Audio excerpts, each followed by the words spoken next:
I'm going to bring in a writer, an expert, someone who I listen to quite a bit, News Corp's national personal finance writer, Sophie Elsworth. She's here with me in Melbourne, and I want to go through quite a few things that were announced today. Thanks for your time, Sophie.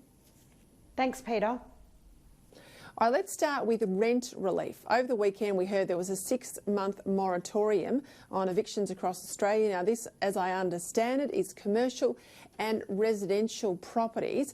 How's it meant to work?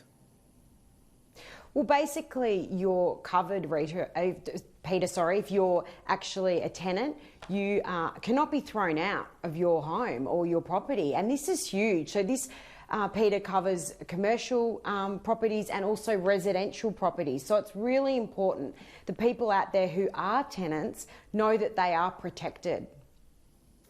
Clearly, if you're a landlord that has a mortgage, they can go to a bank and seek relief. We saw some announcements today by the ABA that will apply to interest-only mortgages, but also more generalised mortgages.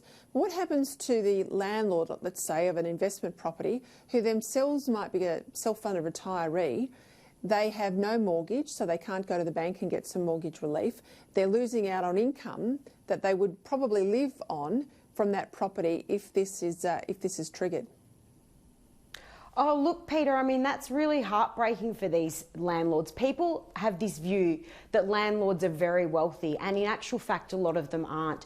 A lot of landlords only have 1 or 2 properties in their portfolio. They may be self-funded retirees who, haven't had the luxury of having super through their whole working life, have bought a property, have a mortgage on it. It may be negatively geared and it's bringing in the income. But there's also, on the flip side, there's going to be others that don't actually have a mortgage and the income just stops dead in its tracks. So for them, that's a whole income stream, Peter, that's been cut off at the knees and is going to cause them a lot of problems if they're relying on that relief or that income at this time. And there's no announcement from the government that would cover that circumstance, as I understand it, yet. When does the $750 paid out to pensioners, those with a Commonwealth Seniors Healthcare Card? Some of these measures were announced, it seems like a long time ago, it was only a couple of weeks ago. When will that money hit bank accounts? Okay, well, there's a lot going on here with the payments. Some are starting to flow through. What Australians should do, Peter, is go to MyGov or servicesaustralia.gov.au and find out the information. We have a lot of supplements going on here. We've got the coronavirus supplement. We've got the wage supplement that came out today. We've had the obviously with the New Start being renamed, the job seeker payment. So there's a lot coming out. Can I just run through those, Sophie? Sorry to interrupt you. Just to run through those. If you are already in the welfare system, if you are already receiving New Start, you don't need to do anything. You'll get this additional component that basically pays you double the New Start or the dole on the basis of coronavirus. If you are not inside the Centrelink system, you're one of those many people who are trying to get through the phone lines or online or in a queue. When does that money start to flow? Okay, so that's been obviously the big issue, Peter. People cannot get through.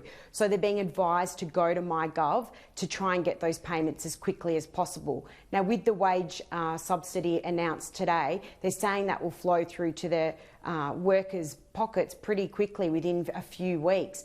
But this stuff takes but just on that one, Sophie, just sorry to jump in there, but on that one, though, it does require your employer to apply to the ATO, and your employer to keep you on. Now, if you're in the case that you've already been retrenched and it's after the 1st of March, that could be backdated. But I guess you have to pick up the phone and have a conversation with your employer who lets you go in the last couple of days and see whether or not they're going to go down this path and join this scheme, and if they are, whether they're going to take you on.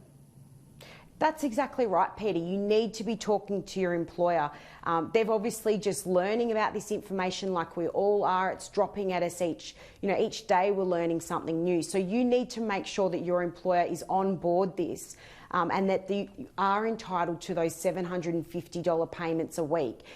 Because if you're not, you might be down, queuing at Centrelink trying to get the other type of payment. So it is confusing for people. They need to talk to their employer and find out what they're doing, because the idea of this, Peter, is obviously at the end of this hibernation period that we're calling it, is that these employers can open back up again and these workers go back and start earning a wage again.